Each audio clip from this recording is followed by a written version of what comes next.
السلام علیکم ورحمۃ اللہ وبرکاتہ. وعلیکم السلام ورحمۃ اللہ وبرکاتہ. کیا حال ہے سب کا؟ الحمد للہ. نحمده ونصلی علی رسولہ الکریم. اما بعد فاعوذ باللہ من الشیطان الرجیم. بسم اللہ الرحمن الرحیم. رب اشرح لی صدری ویسر لی امری واحلل عقدۃ من لسانی یفقہوا قولی. کل کا کیا ہوم ورک تھا؟ جی آپ بتائیے. کسی کو حق کی بات بتانی ہے تو کس نے کوئی بتائی؟ آپ نے کیا بتائی؟ کل جب میں یہاں سے گئی گھر تو میں ٹیکسی لے گئی تو ٹیکسی میں گانے لگے ہوئے تھے. مجھے یہی سمجھ نہیں آتی تب میں ان کو کیسے منع کروں کہ گانے جو ہے ان کو بند کر دیں. پھر وہی بات میرے مائنڈ میں آتی کہ مجھے کچھ مناسب الفاظ بھی چننے ہیں. تو میں نے ان سے کہا، میں نے کہا بھائی اگر آپ کو برا نہ لگے تو آپ پلیز اس کو بند کر دیں کیونکہ میں نے قرآن پڑھنا ہے. انہوں نے اس کو بند کر. تو آپ کو پریشانی نہیں ہوئی، مشکل نہیں پیش آئی؟ گڈ، اچھا کیا آپ نے. اس سے زیادہ کیا ہو سکتا ہے؟ اس کے علاوہ بھی کوئی طریقہ ہو سکتا ہے؟ بس انہوں نے کہا کہ مجھے قرآن پڑھنا ہے اس لیے آپ بند کر دیں. اور کیا ہو سکتا ہے؟ جی آپ. جی ہاں، اپنے ساتھ کوئی کیسٹ رکھ سکتے ہیں آپ، کوئی تلاوت کی، کوئی لیکچر، کوئی کچھ بھی. تو آپ یہ بھی کر سکتے ہیں کہ مجھے یہ سننا ہے. آپ کیا یہ لگا سکتے ہیں کیونکہ آپ اس وقت ان کے کسٹمر ہیں تو آپ کی بات ریفیوز نہیں کر سکتے. اور جب ایک دفعہ وہ سننے لگے تو ہو سکتا ہے وہ آئندہ کے لیے بھی گانے سننے کی بجائے، کیونکہ انہیں تو کچھ سننا ہی ہے، تو اگر ان کو ایک اچھا آلٹرنیٹ مل جائے گا تو وہ وہی سننا شروع کر دیں گے. جی اور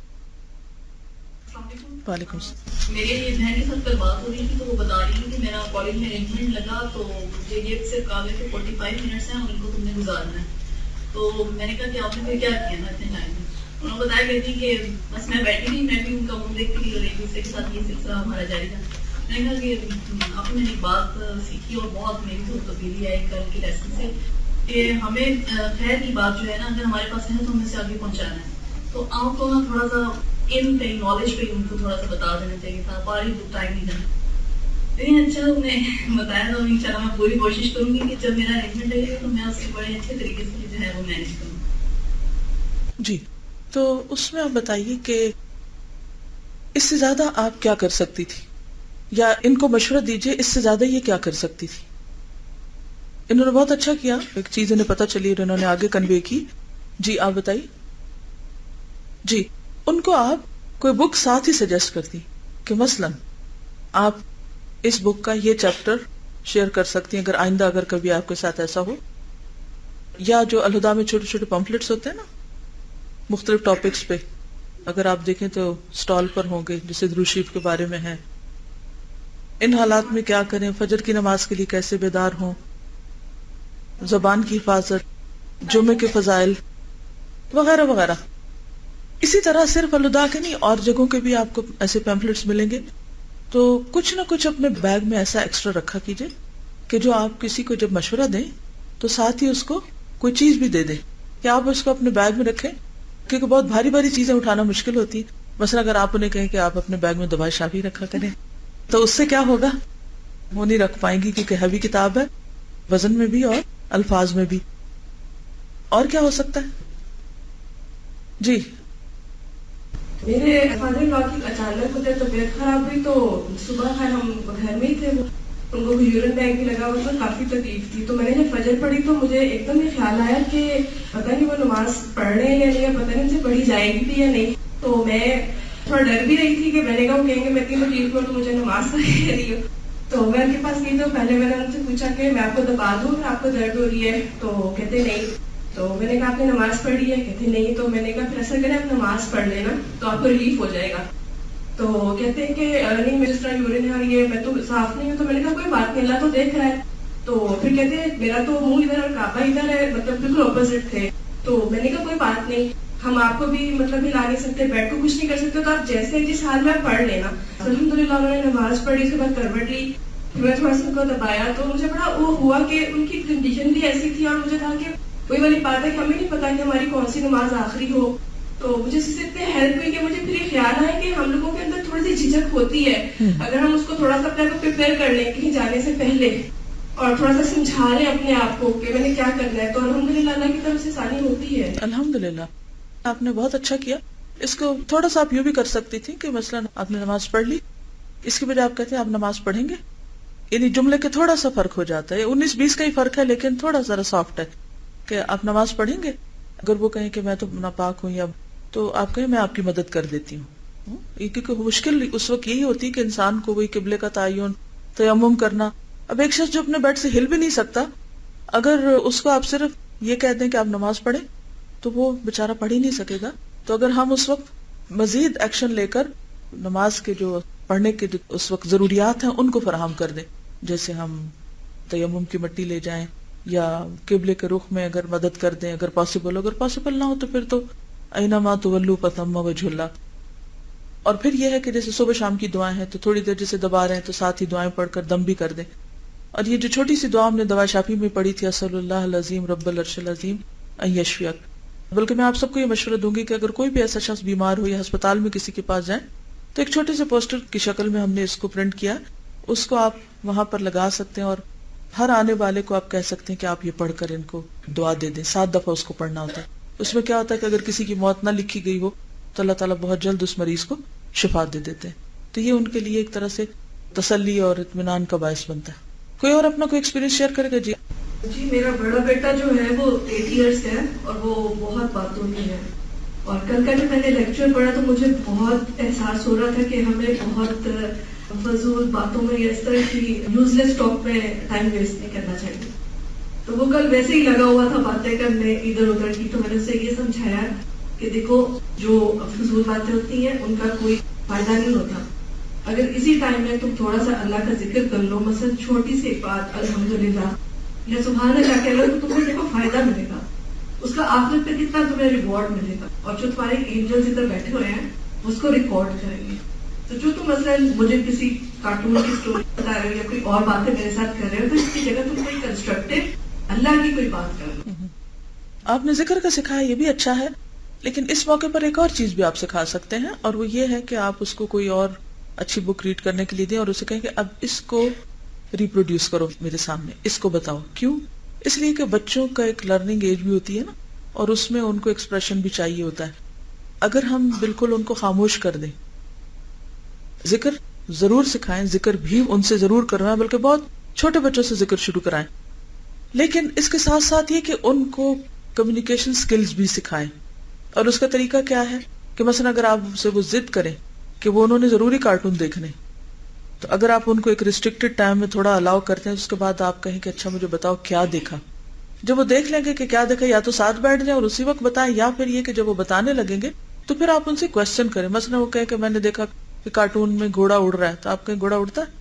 پھر اگر وہ کہیں کہ یہ ایسا ہوتا ہے, تو پھر آپ ان سے نا چھوٹے چھوٹے کوشچن کر کے, ایک تو ان کا دماغ کھولے گا, کریٹیکل انالیسس کر سکیں گے خود بھی, آئندہ دیکھتے ہوئے آپ کے یہ کوشچن جو ہیں وہ ضرور ان کو ہٹ کریں گے, اور ان کی آنکھیں کھل جائیں گی کہ جو ہم جھوٹ کا پلندہ دیکھ رہے ہیں اس میں اس کا کچھ فائدہ نہیں ہے.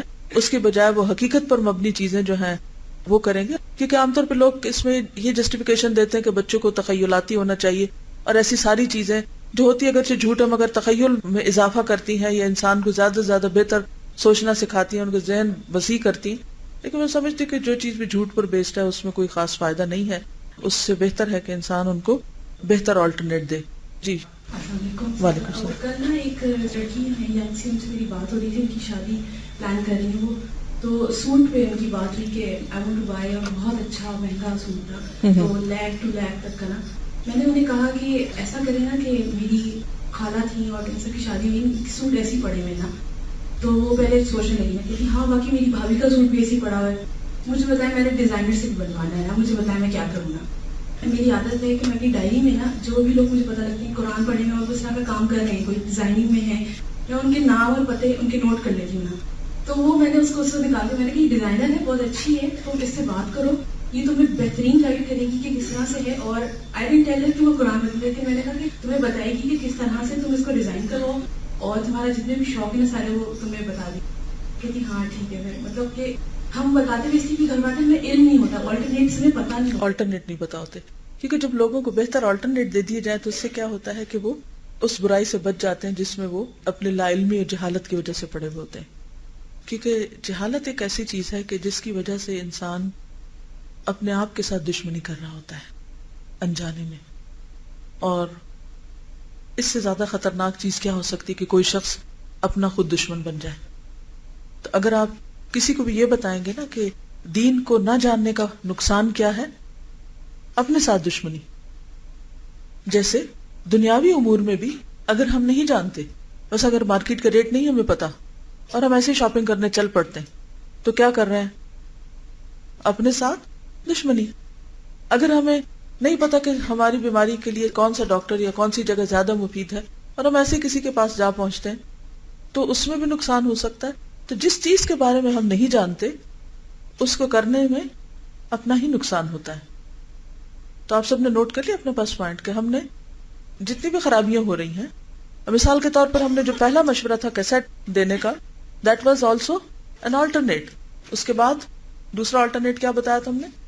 کارٹون کی کہانی کا آلٹرنیٹ کوئی اور اچھی کہانی، کنسٹرکٹیو، کوئی ہسٹوریکل ہو سکتی، کچھ بھی ہو سکتا ہے. اور کس کا کیا آلٹرنیٹ بتایا تھا؟ Pamphlets and books.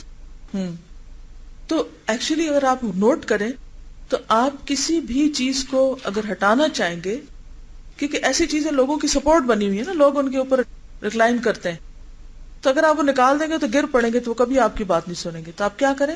وہ نکال کے دوسرا کوشچن دے دیں. جی. ہمارے گھر کے سامنے ایک خاتون رہتی ایجیٹن، اور ان کا ایک ہی بیٹا تھا، اس کی ڈیتھ ہو گئی. تو میری ساس کہنے لگی کہ مجھے تھوڑی دیر کے لیے ان کے پاس جانے کی ڈیڈ باڈی کی تصویر ڈیولپ ہو کر آئی ہیں، اور وہ بہت روئی. تو تھوڑی دیر کے بعد میں ان کے پاس گئی تو میں نے پوچھا کہ آپ کیا کریں گے، سنا ہے آپ کے بیٹے کی تصویریں آئی ہیں. اور انہوں نے سمجھا رہی تھی. میں نے کہا دیکھیں آنٹی، یہ جو تصویریں ہیں کہیں کہ میرے بیٹی کے پاس بھیجنی، اور میں نے دیکھ کے ہر وقت روتی رہتی ہوں. تو میں نے کہا آپ ایسا کریں کہ آپ ان تصویروں کو جتنی جلدی ہو سکتا ہے انہیں بھجوا دیں، اور اس کے بعد یہ کریں کہ اپنے ٹائم کو تھوڑا کنزیوم کریں. آپ کبھی کبھی میرے ساتھ الوداع آ جائے کریں اگر آپ کا آنے جانے کا کہیں نہیں ہے سلسلہ. تو کہنے لگی نہیں، مجھے ہوتا ہے کہ گھر کا کہ کوئی پیچھے سے گاؤں سے آ جائے یا کیا. میں پھر فوراً گئی گھر، اور جا کے میں کیسٹ لے کر آئی، اور پھر انہیں میں نے لگا کے دی. اور پھر مجھے یہ خدشہ ہوا کہ ہو سکتا ہے کہ وہ کیسٹ کو بیٹھ کے سنے نہ ہو یا کچھ اس طرح. پھر تھوڑی دیر کو میں نے ان کے پاس سوپ لے گئی. میں نے کہا آنٹی یہ میں نے بنایا تھا، اب آپ پیئیں اور بیٹھ کے سنیں گی، آپ کو بہت مزہ آئے گا. تو اگلے دن مجھے کہنے لگی کہ ایسے کرو کہ مجھے نا تھوڑی سی اور کیسٹیں لا دیا کرو، مجھے لگتا ہے کہ جیسے میرے ساتھ کوئی بیٹھا بات ہی کر رہا ہو. الحمدللہ. ایک کیسٹ ہے، صبر بہت ضروری ہے. اگر ایسے موقع پر اگر آپ یہ ٹاپک دیں، کیونکہ بہت پہلے مجھے ایک خاتون ملی تھی اور ان کے بھی اسی طرح کسی عزیز کی ڈیتھ ہو گئی تھی اور بالکل صبر نہیں کر پا رہی تھی، تو کسی نے ان کو یہی کیسٹ لا کر دی. تو کہتی ہے اس دن سے میری زندگی تبدیل ہو گئی، پورا پرسپیکٹو چینج ہو گیا. تو بہت ضروری ہے کہ ہم لوگوں کی مدد کریں اور ان کو اس موضوع سے متعلق، کیونکہ اگر ہم رینڈملی کوئی بھی دے دیں گے، ویسے تو دے سکتے ہیں قرآن سے متعلق کوئی بھی چیز، لیکن اگر موقع کی مناسبت سے دیں گے تو اس کا فائدہ کیا ہوگا کہ وہ ہیلنگ جلدی ہوگی. جیسے اگر صحیح دوا جلد مل جائے تو کیا ہوتا ہے؟ جلدی فائدہ ہو جاتا ہے. کوئی اور؟ جی، میں اسٹاپ پہ کھڑی تھی تو وین کا ویٹ کر رہی تھی، وین تھوڑی لیٹ ہو گئی تو بچہ بھی میرے پاس کھڑا ہوا تھا. اس نے مجھ سے پوچھا کہ ٹائم کیا ہوا ہے. میں نے اسے ٹائم بتایا تو پھر میں نے اس سے باتیں کرنا شروع کر دی. میں نے پوچھا کہ کیوں پوچھا ٹائم؟ اس نے کہا بس کا ویٹ کر رہا ہوں. تو میں اسکول کا نام پوچھا، اس طرح میں نے اسے انٹروڈکشن لیا. نام اس کا حمزہ سے 8 کلاس میں پڑھتا تھا. تو میں نے اس سے کہا کہ تمہاری ہابیز کیا ہیں؟ کہتا کہ ہاکی کھیلتا ہوں اور بکس پڑھتا ہوں. تو میں نے کہا بکس کیسی پڑھتے ہو؟ پھر اس نے مجھے 1-2 بکس کا نام بتایا. پھر اس نے مجھے بتایا کہ میرے پیپر ہو رہے ہیں. تو میں نے کہا اچھا، پیپر کی تیاری کیسے کرتے ہو؟ پھر اس کی بات کرنا شروع ہو گئی. تو پھر اس نے مجھے بتایا کہ جب میں پیپر کرتا ہوں تو پیپر کرنے سے پہلے بسم اللہ پڑھتا ہوں اور پھر میں اللہ سے دعا کرتا ہوں کہ اللہ میری مدد کیجیے گا. میں نے کہا اچھا ٹھیک ہے، یہ تو تم بہت اچھا کرتے ہو، لیکن میری ایک بات یہ بھی یاد رکھنا کہ اس بات کو ساری زندگی بھولنا نہیں ہے. کسی بھی موقع کوئی مشکل آئے، کچھ بھی ہو، اس بات کو اپنے ذہن میں بٹھا لو. کہتا ٹھیک ہے. پھر میں نے اسے کہا کہ میں تمہیں کچھ بکس دوں گی تو تم پڑھو گے. اچھا جی میں پڑھوں گا. تو پھر میں نے اسے ٹائم لیا. میں نے کہا ٹھیک ہے، تم تھرسڈے کو یہاں پہ اتنے بجے آ جانا، میں تمہیں کچھ چیزیں لے کے آؤں گی تو پھر میں تمہیں دے دوں گی. تو مجھے بہت خوش ہوا، مجھے بھی بہت خوشی ہوئی کہ اس طرح سے کسی یہاں ایک اور چیز بھی ہو سکتی تھی. مثلا کسی کے ذہن میں کچھ آ رہا ہے مزید کیا ہو سکتا تھا؟ اور یس، امتحان کا لفظ کوئی بولنے تو صحیح، فوراً آخرت کی طرف لے جایا کریں، ایک اڑان لگا کے وہاں پہنچایا کریں لوگوں کو، کیونکہ امتحان سے بہت زیادہ ہم ریلیٹ کر سکتے ہیں اپنے آخرت کی کامیابی ناکامی کو. اور کسی موقع پہ ہم سنجیدہ نہیں ہوتے کچھ سوچنے کے لیے. چلیے ٹھیک ہے. کل کا بچا ہوا لیسن صفحہ نمبر 250 تیسرا پیراگراف. یہاں یہ سمجھ لو کہ انسانوں میں کچھ لوگ ایسے ہوتے ہیں جن پر شہوات کا تسلط ہوا کرتا ہے، یعنی خواہشات اور ڈیزائرز میں دبے ہوتے ہیں، اور غیظ و غضب کا بادشاہ بالکل مغلوب اور مقہور ہوا کرتا ہے. غیظ و غضب کا بادشاہ وہ کون ہے؟ ایسے لوگوں کو شہوات اور خواہشات ہی کے راستوں میں گھیر لو. یعنی جن لوگوں پہ خواہشات کا تسلط ہے ان کو کہاں سے گھیرو؟ خواہشات کے ذریعے. غیظ و غضب کی راہ سے تعرض ہی مت کرو، یعنی ادھر جانے کی نہیں ضرورت، وہ تو ان کا آلریڈی کیا ہے، کنٹرولڈ ہے. یعنی کچھ لوگ اپنا غصہ بھی کنٹرول کر لیتے ہیں، they are very nice polite people, لیکن کچھ اور خواہشات ان کے اوپر اس طرح چھائی ہوئی ہوتی ہیں کہ وہ ان کے معاملے میں ویک ہوتے ہیں. تو شیطان بیسیکلی ہر شخص کی ویکنس کے راستے اس تک آتا ہے. ٹھیک ہے. کچھ لوگ ایسے ہوتے ہیں جن پر غیظ و غضب کی فرما روائی ہوتی، ہر وقت یوں لگتا ہے جیسے ان کے اندر آگ بھری ہوئی ہے، فیوریس. سادہ سی بات بھی انہیں کرنی ہوتی ہے تو وہ غضبناک ہو کر ہی کرتے ہیں. کبھی واسطہ پڑا ایسے لوگوں سے؟ اس کا مطلب ہے کہ پائے جاتے ہیں ایسے لوگ. یعنی بعض اوقات ایسا ہوتا ہے، ہو سکتا ہے وہ ہم ہی ہوں، میں خود ہی ہوں. بعض اوقات تو ایک ہیبٹ بن جاتی ہے ہر وقت غصے میں بولنا، اور خصوصاً ہم خواتین ایسا کرتی ہیں اپنے بچوں کے ساتھ، شوہر کے ساتھ، چھوٹے بہن بھائیوں کے ساتھ، جی چھوٹے بہن بھائیوں کے ساتھ، جہاں بس چلے، سرونٹس کے ساتھ، جس کو بھی ہم دبانا چاہیں. یعنی ایک سیدھی سی بات، سادی سی بات، چھوٹی سی بات، معمولی سی بات، اس کے معاملے میں ہم سیدھے طریقے سے بات نہیں کرتے. عموماً کیا خیال ہوتا ہے، اس کے پیچھے کیا وجہ ہوتی ہے، کیا سمجھتے ہم کہ اگر ہم غضبناک ہو کر بات کریں گے تو شاید ہماری بات زیادہ سمجھ آئے گی، زیادہ سنی جائے گی، زیادہ مانی جائے گی، کام فوراً ہو جائے گا. لیکن ہوتا کیا ہے، اگر وقتی طور پر کوئی دب بھی جائے تو وہ ہمارے سامنے تو مسکین بنے گا اور پیچھے جا کر پھر اپنی مرضی کرے گا. لیکن اس سے بھی زیادہ ہمیں سمجھنے کی یہ ضرورت ہے کہ یہ ہے دراصل شیطان کا وار. غصہ تو ہے ہی شیطان کی طرف سے. تو کچھ لوگوں کی جو ویکنس ہے وہ غصہ ہے، لہذا شیطان کہتا ہے کہ ایسے لوگوں کو غیظ و غضب کے راستوں میں دھر لو، ان کو ادھر سے پکڑو، لیکن ان کی شہوات اور خواہشات کے مورچوں کو خالی نہ چھوڑو، کیونکہ اس قسم کے لوگ بسا اوقات اپنی جان پر قابو رکھنے سے بھی محروم ہو جاتے ہیں، خود کو بھی مار ڈالتے ہیں، لیکن شہوت کے وقت اپنے نفس پر پورا قابو رکھتے ہیں. یعنی کچھ لوگ غصے والے زیادہ ہوتے ہیں لیکن باقی شہوات، مثلا بھوک، شہوت، نظر کو بچانا، ان سب چیزوں میں وہ ٹھیک ہوتے ہیں، لیکن غصے پہ قابو نہیں. آپ نے دیکھا ہوگا کئی لوگ بڑے دیندار، مذہبی، پرہیزگار ہوتے ہیں، نماز، روزہ، حج، زکوٰۃ، تہجد، صدقہ، خیرات سب کچھ کرتے ہیں، باقی بھی اپنی خواہشات پر کنٹرول کرتے ہیں، لیکن غصے کے بڑے برے ہوتے ہیں. ہوتا نا ایسے.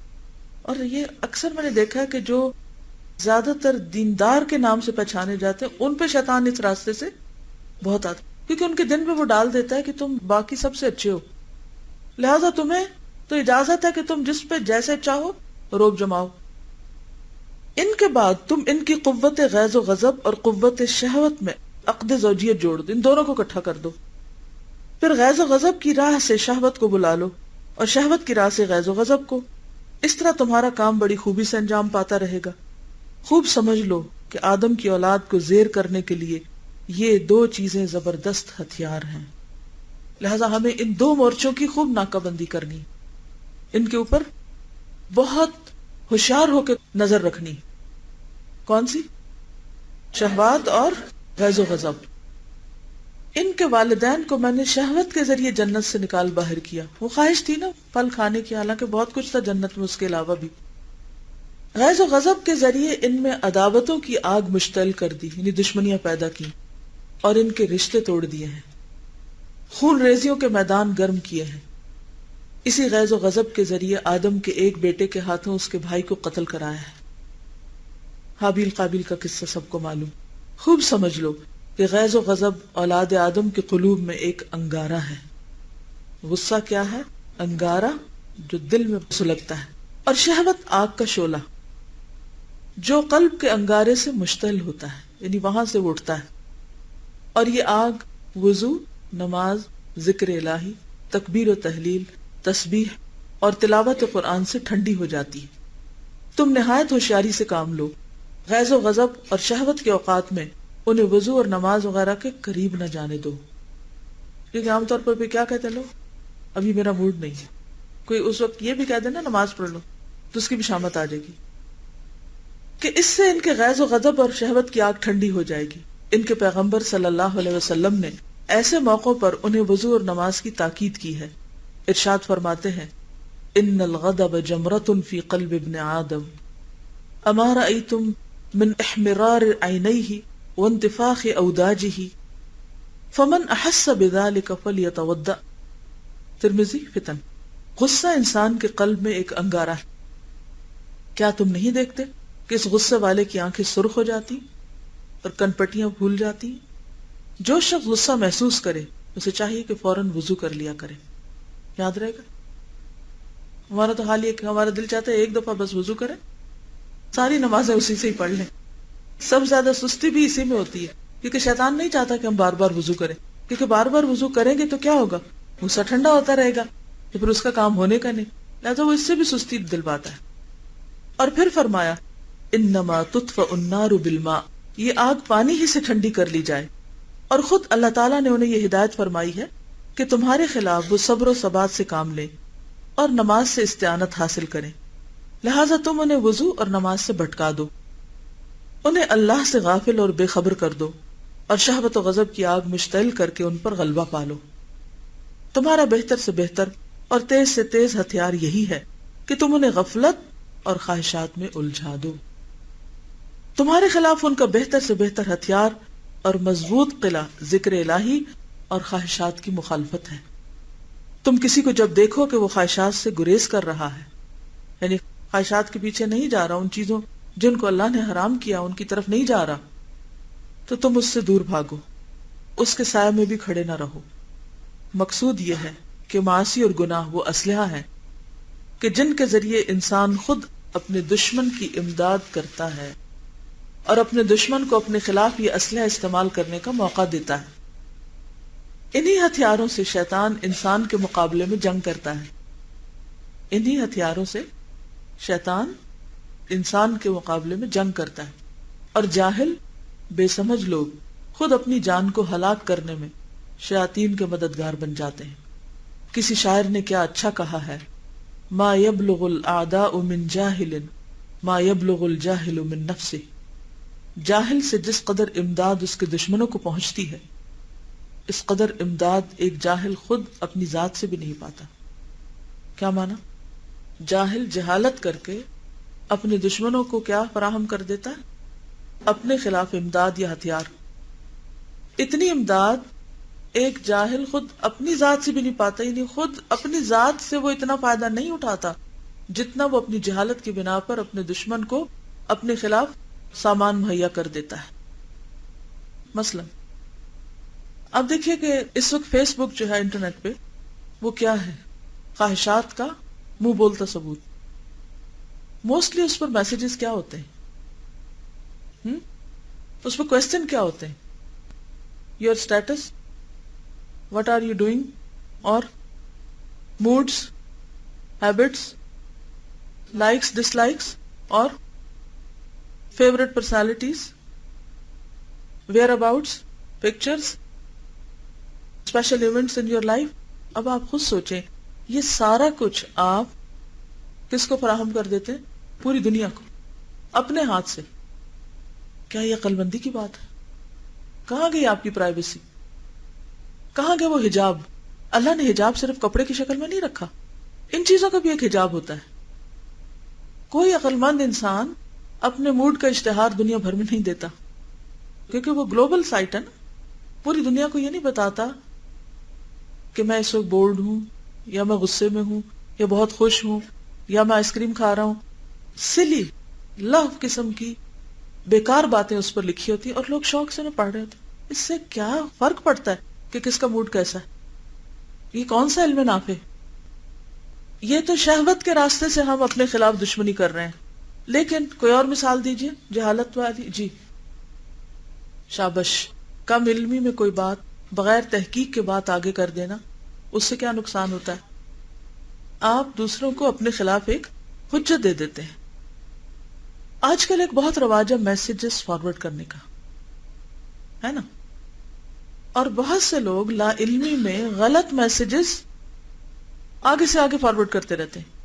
مثلا ہو سکتا ہے آپ کو کوئی میل آئی ہو یا ایس ایم ایس ہو جس پہ لکھا ہو کہ اگر آپ یہ اللہ کے 5 نام دیکھ لیں اور ان کو آگے بھیج دیں تو آپ کو شام تک خوشی مل جائے گی. مثلا مجھے ایگزیکٹ میسج یاد نہیں، مگر اس قسم کے میسج بھی بہت آج کل گھوم پھر رہے ہیں. جب ہم چھوٹے ہوتے تھے تو اس وقت ایک خط آیا کرتا تھا، کس کا؟ شیخ احمد کا. اور اس وقت کوئی فوٹو اسٹیٹ نہیں ہوتی تھی. اس وقت کیا ہوتا تھا؟ ہاتھ سے لکھنا. اور کتنی دفعہ لکھنا ہوتا؟ کوئی 13 کوئی 50 اتنی دفعہ لکھنا ہوتا. اور لکھ لکھ لکھ لکھ کے لوگ مر جاتے تھے. اور اس خط سے اتنا ڈرتے تھے کیونکہ لڑکیاں اسکول میں ایک دوسرے کے بیگ میں ڈالتی تھی. اس خط سے اتنا ڈرتے تھے کہ جیسے انگارے سے کوئی ڈرتا ہے، کیونکہ اس میں اتنی بڑی دھمکی دی ہوتی تھی اگر کسی نے اس کو آگے نہ پہنچایا تو معلوم نہیں اس کا کیا کھانا خراب ہوگا. تو اینی ویز، تو بات یہ ہے کہ ایک ایسا میسج کہ یہ چیز اتنی دفعہ پڑھیں گے تو ایسا ہو جائے گا اور ایسا نہیں کریں گے تو ویسا ہو جائے گا، جی فائدے نقصان دونوں طرح کی باتیں لکھی تھی. اگر آپ یہ چیزیں صرف پڑھ کے اس سے فوراً متاثر ہو کے یا خوف زدہ ہو کے فوراً آگے بھیجتے ہیں تو معاملہ صرف لوگوں کی حد تک تو نہیں نا، معاملہ اللہ کے ساتھ بھی. تو آپ کیا کر رہے ہیں؟ دراصل اپنے خلاف خود حجت قائم کر رہے ہیں. ہاں؟ اچھا، اسی طرح جب آپ کوئی چگلی کھاتے ہیں، ادھر کی بات ادھر پہنچاتے ہیں، تو بعض اوقات آپ بات کی تحقیق نہیں کرتے، بس ادھر سے سنی فوراً آگے پہنچا دی. کسی نے کچھ کہا فوراً آگے کر دی بغیر اس کے. اب وہ بات بالکل جھوٹ ہوتی ہے بعض اوقات. جس تک پہنچتی ہے تو وہ کہتا ہے اچھا لاؤ گواہ. کس قدر فتنہ فساد پڑتا ہے اور بہت سے تعلقات کی خرابی اس کے ذریعے وجود میں آ جاتی. تو یہ تمام دراصل شیطان کے ہتھ کنڈے. شیطان کیا چاہتا ہے کہ انسانوں کے درمیان پھوٹ ڈلوا کے وہ اپنا کام کرتا رہے، ڈیوائڈ اینڈ رول. یہ صرف دنیا میں لوگ نہیں کر رہے، یہ پیچھے سے کوئی اور بھی ہے. اینی ویز آگے چلتے ہیں. کس قدر تعجب خیز بات ہے کہ بندہ خود اپنے آپ کو ذلیل و خوار کرتا ہے. یہ حیرت کی بات ہے نا. اور سمجھتا ہے کہ اپنی تکریم و توقیر اور عزت کر رہا ہوں.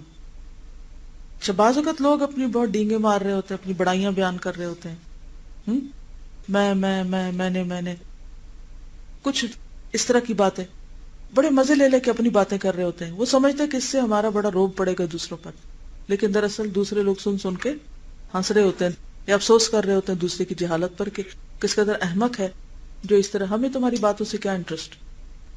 تو اس سے بھی بچیے بہت زیادہ اپنے بارے میں بات کرنے سے یا اپنی تعریفیں کرنے سے یا اپنے منہ میاں مٹھو بننے سے. اپنی ہرما نصیبی، ہرما کا کیا مطلب ہے؟ محروم ہونا. ہرما نصیبی یعنی بدقسمتی. اور ضیاء عزت و شرف کے سامان کرتا ہے اور سمجھتا ہے کہ اپنے نصیب کے لیے ہاتھ پاؤں مار رہا ہے. سمجھتا ہے کہ اس کے بڑے اس سے عزت بڑھ جائے گی. اپنی جان کی تحقیر و تذلیل اور اپنے آپ کو گندا اور ناپاک کرنے میں اپنی قوت صرف کرتا ہے اور سمجھتا ہے کہ میں اپنی اصلاح کر رہا ہوں. اذا قیل لهم لا تفسدوا في الارض قالوا انما نحن مصلحون الا انهم هم المفسدون ولكن لا يشعرون. کس قدر تکلیف دہ بات ہے. اور اپنی رفعت و سربلندی کی کوشش کر رہا ہوں. بعض اسلاف نے اپنے خطبے میں کیا اچھا فرمایا ہے، آگاہ رہو کہ بہت سے لوگ ایسے ہیں جو اپنے آپ کو ذلیل و خوار کرتے ہیں اور سمجھتے ہیں کہ وہ اپنی توقیر بڑھا رہے ہیں. سورۃ الکہف میں بھی آپ نے ایسا مضمون پڑھا ہے. قل هل ننبئکم بالاخسرین اعمالا الذین ضل سعیهم فی الحیاۃ الدنیا وهم یحسبون انہم یحسنون صنعا. اپنی جان کو ذلیل کرتے ہیں اور سمجھتے ہیں کہ ہم اپنی عزت کر رہے ہیں. اپنی جان کو حقیر کر رہے ہیں اور سمجھتے ہیں ہم اپنی عزت بڑھا رہے ہیں، جان کو ہلاک کر رہے ہیں اور سمجھتے ہیں کہ جان کی حفاظت کر رہے ہیں. عاملۃ ناصبہ. انسان کس قدر جاہل اور بے وقوف ہے کہ وہ اپنے خلاف اپنے دشمنوں کی ایسی امداد کرتا ہے جو دشمن خود بھی نہیں کر سکتا. آدمی اپنے کرتوتوں سے خود اپنے آپ کو اتنا نقصان پہنچا لیتا ہے جتنا اس کا دشمن بھی نہیں پہنچا سکتا. واللہ المستعان. اور مدد اللہ ہی سے چاہی جاتی ہے. اسی لیے آتا ہے نا کہ وما اصابکم من مصیبت فبما کسبت ایدیکم ویعفو عن کثیر. تو بات یہ ہے کہ بہت سے ہمارے مسائل ہمارے اپنے ہاتھوں کے پیدا کردہ ہوتے ہیں. اور اس کتاب کا موضوع بھی کیا ہے کہ انسان جو بھی گناہ کرتا ہے اس کے نقصان اور اثرات خود اس پر پڑتے ہیں.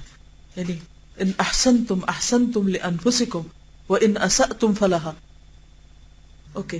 سبحانک اللہم وبحمدک نشہد ان لا الہ الا انت نستغفرک ونتوب الیک.